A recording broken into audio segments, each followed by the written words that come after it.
Selamat siang semuanya, kami dari kelompok 1 akan mempresentasikan tugas kami yang berjudul Manajemen Keuangan dalam Perusahaan Bisnis. Sebelum itu, tak kenal maka tak sayang, meskipun saya hanya sebatas ucapan. Perkenalkan, saya Rahman Ali Hatami selaku moderator dan pembicara ketiga. Saya Nur Saidatul Farida. Dan saya Muzakir Ramdhani.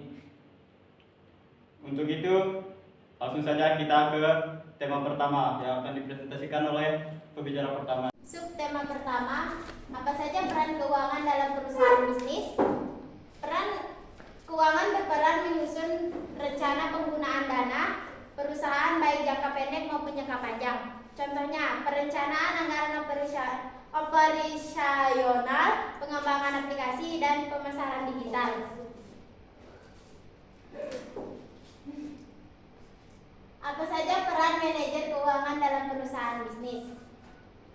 Perannya ada 4, yaitu merencanakan keuangan perusahaan, mengelola dan mengalokasikan dana, mengambil keputusan investasi, menentukan sumber pembiayaan.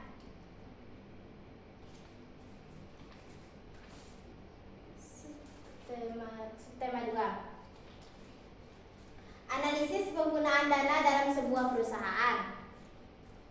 Pertama, kegiatan operasional seperti pembelian bahan baku, pembayaran gaji, dan biaya administrasi. 2. Kegiatan investasi seperti membeli aset tetap dan pengembangan teknologi. 3. Kegiatan pedaan seperti utang dan dividen.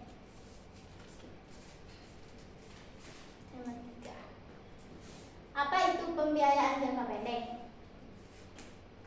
Ada pengertian, pembiayaan yang meliputi jangka pendek dan tujuan. Pengertiannya, jangka pendek dalam bisnis merupakan sumber dana yang digunakan kebutuhan operasional sehari-hari.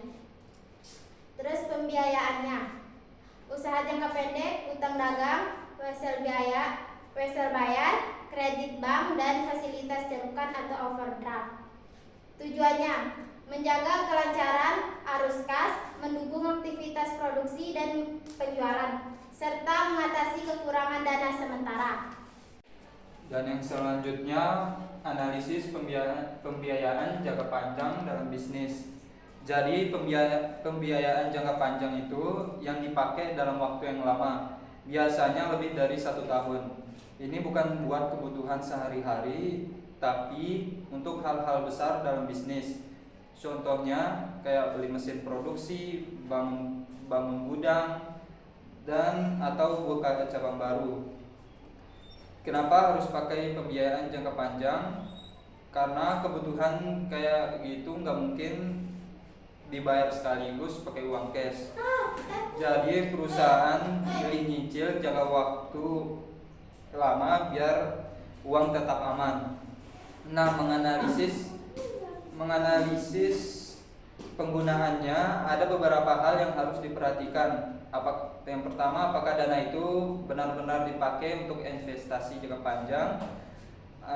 Yang seterusnya, apakah hasil bisa meningkatkan pendapatan bisnis? Yang terakhir, apakah kemampuan bayar cicilan perusahaan masih aman? Jadi kalau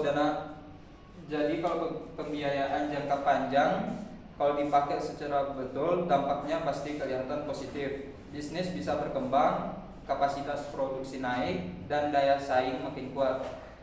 Tapi kalau salah analisis, resikonya juga besar.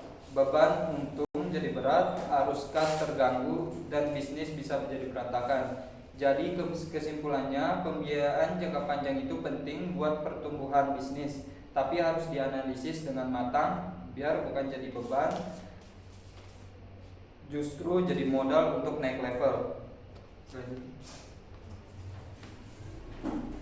Yang seterusnya, tren manajemen keuangan dan pasar.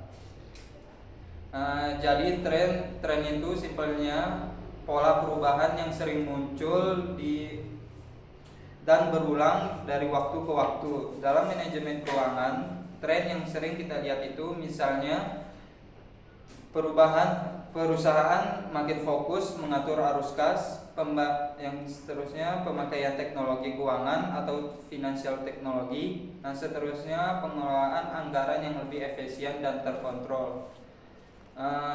Kalau di pasar, trennya bisa berupa perubahan perilaku konsumen, yang seterusnya permintaan produk yang naik atau turun, yang terakhir harga yang pesaing yang semakin ketat.